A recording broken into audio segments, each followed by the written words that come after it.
অনেক দিন ধরেই এই চকলেটের বক্সটা পড়েছিল, তাই আমি ভাবছিলাম এটা দিয়ে কী করা যায়। তাই আমি দুটোকে ভালো করে গ্লু দিয়ে বসিয়ে নিলাম। তারপর আমি একটা হোয়াইট অ্যাক্রিলিক কালার দিয়ে এটাকে রং করে নিলাম। হোয়াইট কালারের কোটিং করার পর এটাকে আমি ব্ল্যাক কালার দিয়ে রং করলাম।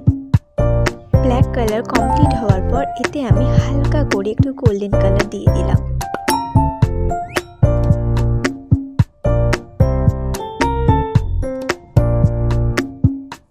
তারপর আমি একটা সুপার গ্লে নিলাম, যেটার গ্রিন কালারটা আমার কাছে ছিল না, তাই একটু গ্রিন কালার দিয়ে আমি এটাকে ভালো করে মিশিয়ে নিলাম।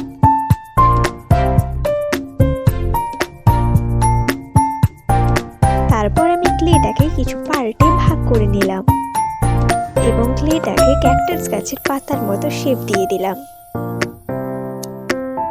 এটা সুপার ক্লে হওয়ায় এটা খুব ইজিলি একে অপরের সাথে চিটে যায়, এর জন্য কোনো রকম গ্লু ব্যবহার করতে হয় না।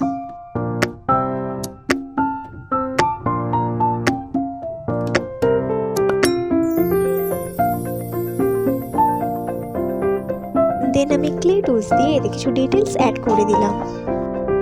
তারপর পিঙ্ক কালারের ক্লে দিয়ে কিছু ফ্লাওয়ার অ্যাড করে দিলাম।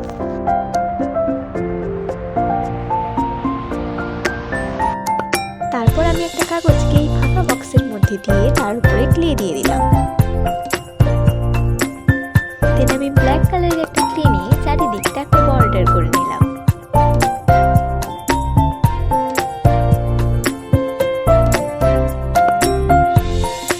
তারপর আমি ক্যাকটাস গাছগুলিকে একটি কাঠের মাধ্যমে টপটার উপরে লাগিয়ে নিলাম।